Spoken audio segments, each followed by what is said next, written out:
All right, everybody. Thank you for coming and tuning in today. My name is George Martinez. I'm a first-year admissions counselor here at Elmhurst University. So I work with students like you guys who are going into your senior year and you guys are looking into colleges. So Tim and I are people that you'd be talking to if you have any questions along the way, whether it be figuring out where you want to go to school, what kind of school is right for you, or just questions about the application process, or even past that, after you've been admitted, if you've been admitted, talking about financial aid, next steps, and just kind of getting you ready for college. So, but right now, I know you guys are at the end of your junior years, and you're going to be jumping into your senior years. So this webinar today is focused solely on helping you just get ready for your senior year, some things to be thinking about during your senior year, and anything really to just kind of help you with your last year of high school. Here we go. So what's on the agenda today? So basically, I'm going to give you guys some tips for your senior year. I'm going to go over some college comparisons. So I'm going to take some time to talk about the difference between a 4-year school, a 2-year school, online schools, and also trades and technical colleges. So those are the 4 kind of different routes you can take out past high school. I'm going to talk about just the standard application deadline that you have when you're going to a 4-year school like Elmhurst. And I'll just give you some tips and some ideas of what you should be doing this summer just to get ready for senior year and to prep for the college application process. So before we get started, I just want to ask you guys a quick question. I know that with junior year ending, especially with everything going on with e-learning, the pandemic, it's been a pretty long year. And you're going into your senior year now, you have your summer break. So just in the chat, like, how are you guys feeling? Are you like Zac Efron here? Are you happy? Like, oh, finally senior year, get to enjoy, you know, prom, homecoming, one more year, and I'm finally out of high school. I cannot wait for it to be over. Or are you kind of like this girl on the right? You're sad. The time's flying. You know, I only have one more year with my friends and family. Let's see some things that you're saying right now. We've got stressed, happy but a little scared, mixed of both, excited and nervous, dreading it. See, I am excited. I'm like both. Piper, anxiety central, a little stressed but excited. It's good to see that. Thank you guys for sharing that. Just what's going on with you guys right now. It's a very wild time right now, especially with you going into your last year. You're going to be seeing a lot of changes, so it can be a lot of fun, but it can be a little, as you guys say, a little overwhelming, a little nerve-wracking. So what we're here today is to just kind of walk you through some things that you'll be expecting in the next year. All right, so first we'll just talk about some senior year academic tips. So I know you guys have been working really hard so far. You've made it 3 years into high school, only 1 year to go. But despite that, a lot of times you'll hear that senior year is kind of the fun year. It's the year that you've already done all your hard work. Now it's time to just kind of coast and enjoy your senior year, let the events happen, and just kind of take things one day at a time. And while that can be true, I just want to let you know that senior year doesn't just mean that you can slack off. It's a year to push yourself moving forward. Doesn't mean you have to be taking all the hardest classes and stressing yourself out even more than you feel right now. But I just want you guys to know that senior year is a very important time, and I want you guys to take the year seriously. But it's also a really good time to push yourself out of your comfort zones. So if you want to get the experience of what it's like to take a college class before you come to college, I would really recommend either doing a dual enrollment class if your school offers those. Dual enrollment is a class that you can take through your nearby community college, where you actually take a college class during high school. That's a way to earn college credit. Or if your school offers either advanced placement or AP courses, or the equivalent called IB courses, I highly recommend trying one of those. Those are, the curriculum is set up similar to a college class, but you get to take it in high school. The best part is most AP classes go over the entire year, so you get 2 semesters to do your AP work, compared to a normal college class where you would do it all in 1 semester. So it's nice that you kind of get the experience of what it's like with a college level class load, but since they're dispersing it over the entire year, it's like a little bit less stressful for you guys. So it's a more difficult class, but you have more time to focus on your studies. Along with that, I also really recommend looking into scholarships right now.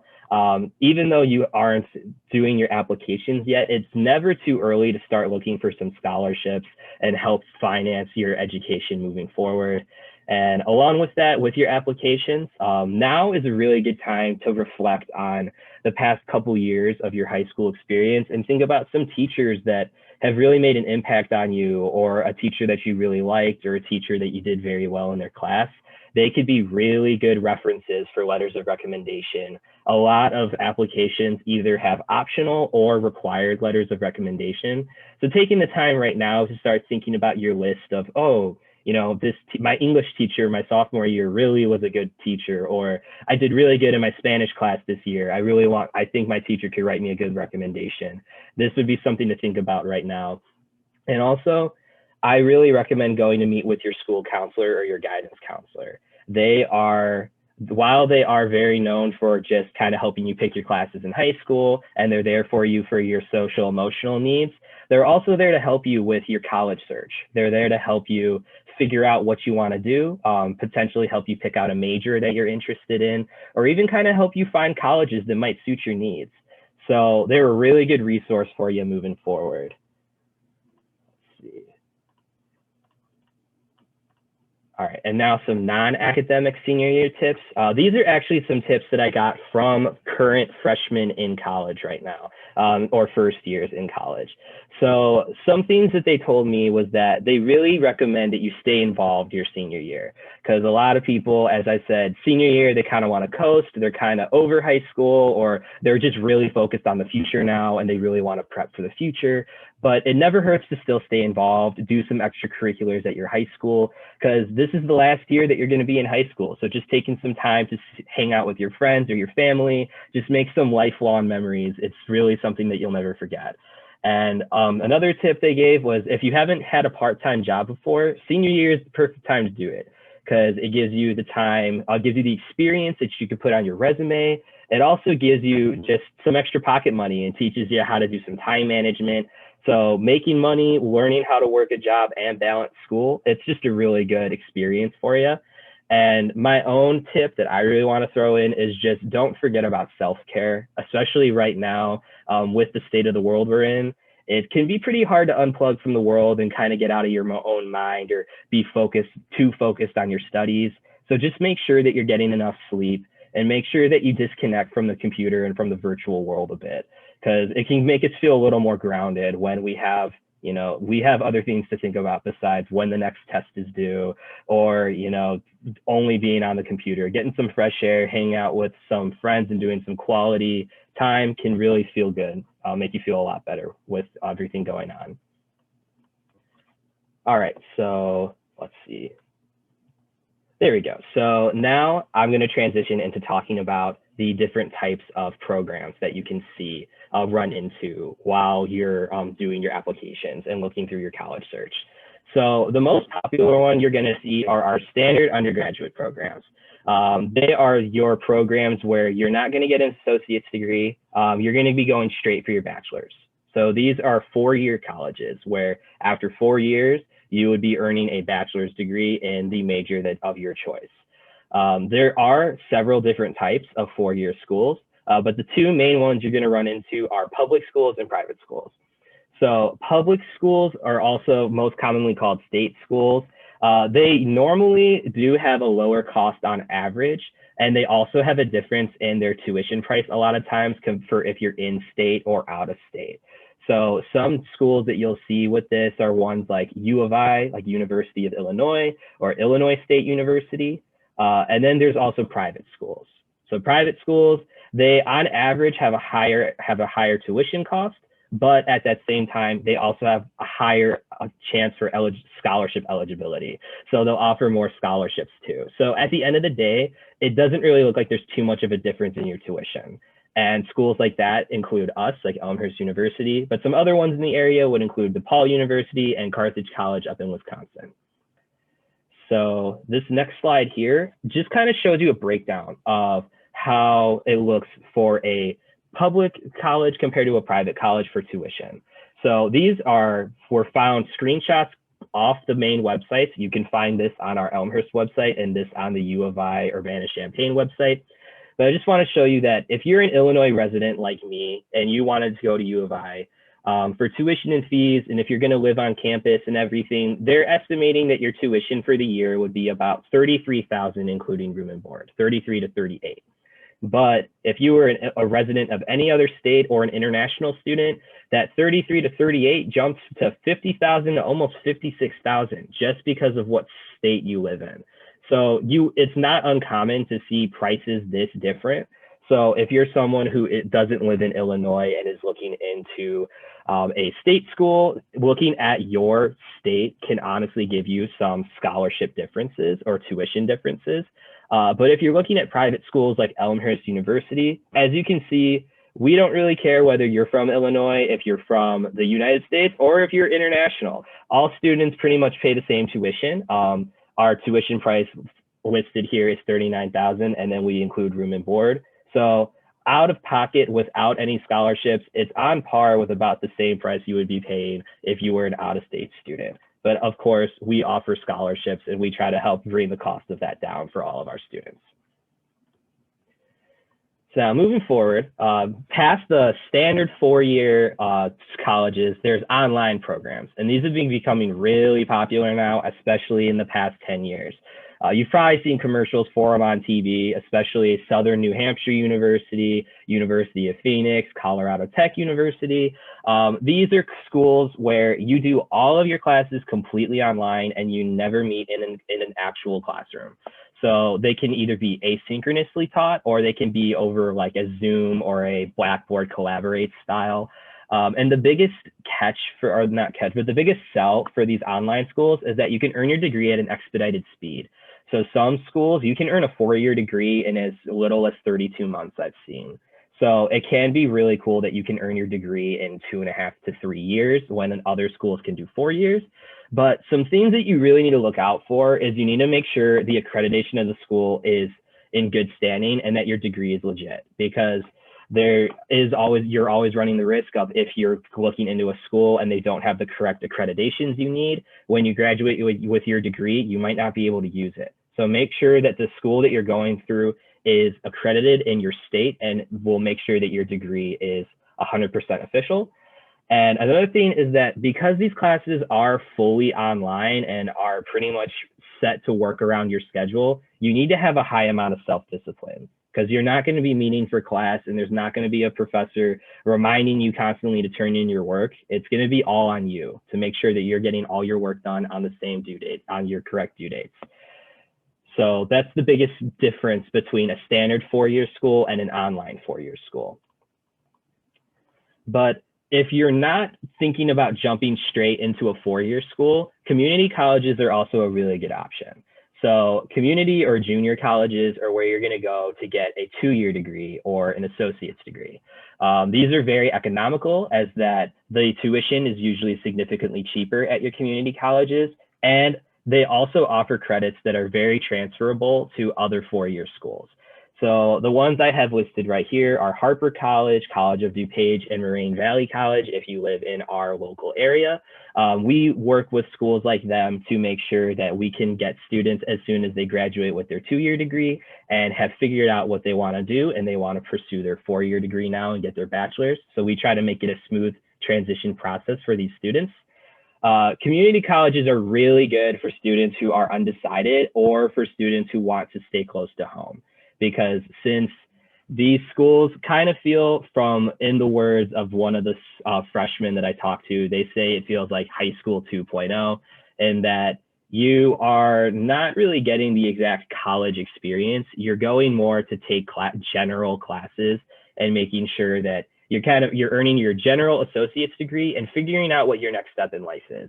And then from there, you move on to your 4-year school and you go and then get your bachelor's degree in the program of your choice.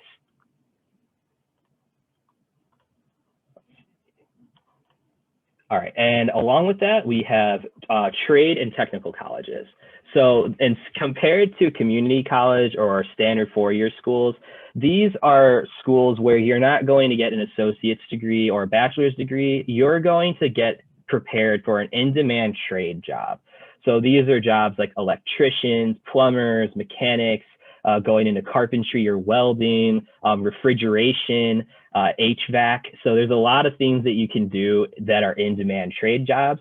And what's really cool is that these programs are fast. You can get your certification for your degree. Some programs are only a semester long and some take 2 years. So in the same time that you can get an associate's degree, you can also get instead you can go the trade school route. Another really big sell about these schools is that they have small class sizes on average. So you get very hands-on learning. And the one downside though, is that these jobs, unless this is something that very much interests you, the jobs are going to be very physically intensive. So if you're someone who likes to get down and dirty or someone who likes working with your hands, these are the colleges that I would recommend for you. And what's really cool is that they have very high job security. So down the line, if you want to join a union, especially with these trades right here, you can get your job secured and be good to go. And just to compare like trade schools to standard schools, these are just some graphics that I found off one of the trade schools that they use for their marketing purposes. It shows you just in comparison that trade schools, you can earn your degree in about 2 years or less, which is the same thing I said, which is compared to college where it can take 4 to 6 years. And then just comparing the cost, trade school is about $10,000 a year, when at the end of your 4-year degree, it can cost upwards of $100,000 for your college degree. And then just on the other side here, because there is a bit of a stigma sometimes with trade schools, and some people are worried that, you know, you're just getting a non-degree job and that you're kind of stuck in a hole. But just to show you, just for like salary prospects, the average electrician earns about the same amount as the average bachelor's degree starting right out of college. So it shows you that you can still make a good amount of money and be successful in life without going the bachelor's degree route. But of course, people like me are going to want you to get a bachelor's degree. We very much support you if you do, but just know that trade school is an option for you if you don't see yourself wanting to go the whole 4-year route and get a bachelor's degree. But now just to push back to just the college application deadline, this timeline is something that you can start in your summer months right now to just get prepped for the college application process. And actually in a couple months, I'm going to have another, we have more Junior Jumpstart webinar episodes coming up, talking about more in depth about how to do your applications and just how to figure out what schools are right for you. So those are some stuff that we'll be talking about this summer to help get you prepped. But for right now, the timeline shows that in August or September is when a lot of the 4-year schools, their applications open. So that's when you can apply for school for the next year. So this fall of 21 is when the applications are going to open for fall of 22 admission. On October 1st is when the FAFSA, or the free application for federal student aid, opens. We recommend that you do the FAFSA as soon as possible because you can send this FAFSA application to all the schools that you're interested in, and they can help get you some financial aid through the federal government. November 1st or November 15th, depending on the school, is usually the early action deadlines. So some 4-year schools will offer perks to you if you are a student who gets their application in by November 1st. Whether it be additional scholarships or they'll get you their admission decision to you faster. That's kind of like the expedited fast track to get your admission decision. But for most general schools, December 1st is the standard deadline. So you'll want to get your college applications in across the board, normally by December 1st. And then in mid-December is usually when the early action decisions come out. And then standard decisions for students usually come out in February to March. So that just shows you that getting your application in about a month earlier can get you your admission decision on average about 2 to 3 months earlier than if you do standard admission. And then on average, for most schools that have a required commitment date, May 1st is decision day. However, these do not, the decision day and the standard deadlines are not a 100% standard. Not every school has those. The ones that don't are called rolling admission schools, which I will be going over right now. So rolling admission schools, the difference between them is that their applications will open at the same time, but there is no hard deadline to apply or to commit. So if you decide in February that you were interested in a rolling admission school and you didn't get to apply to them by, November or December 1st, it's completely fine. They will still take the time to read your application and let you know if you're admitted or not. And if May 1st comes by and you still realize that you need some extra time to think about what school is right for you, that's also completely fine. They'll give you some extra time to let you decide if you do want to commit to them, and they will work with you and be very flexible with you. So they're very great if you decide that you have a last minute application that you want to get in, or you just need some extra time to talk it over with your family before you make that big commitment and commit to a school. And just a little side note, Elmhurst University is a rolling admission school. So keep that in mind while you're doing your applications and your college search this fall. But one thing that I just want to let everyone in the group know, whether you are a current student or you're a parent today, is just know that preparing for college, it takes everybody. So all hands are on deck to help you get prepared for the college search.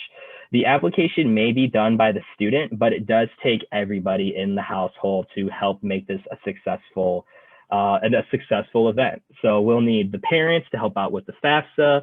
We'll need just parents and siblings and anybody for the emotional support and just making sure that the student is feeling confident with their decision and just making sure that they're guiding them toward the right track.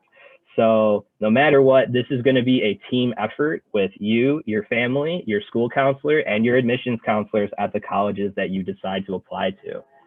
And no matter what, whether you go to a 2-year school, a 4-year school, or a trade school, I highly recommend that you go and do a college visit, because it never hurts to go and visit the campus yourself, have the opportunity to talk to an admissions counselor, maybe even go on a guided tour with a current student. So you can really get to immerse yourself into the campus culture and see what you would be doing on your day-to-day experiences on campus. So it never hurts to visit. You'll get nothing but information that can honestly help you make your decision easier. Because if you visit a campus and you fall in love with it, that might make it even easier to make your choice, and vice versa for if you're like, I really like this school, but it's too big for me, or it's really nice, but it's just too far away from home. It gives you just that experience, just that trial period to know if the school is right for you. So that is everything that I had planned for you guys today. As again, my name is George Martinez, and I'm an alumni of Elmhurst University. I graduated in 2020. So if you guys have any questions at all after today, you can either email me at my email address, george.martinez@elmhurst.edu, or you can call my direct line. I'm always happy to answer any questions, especially because I was a student here. So that is everything that I had for the presentation today, but now I'm going to open up the floor to you guys if you have any questions.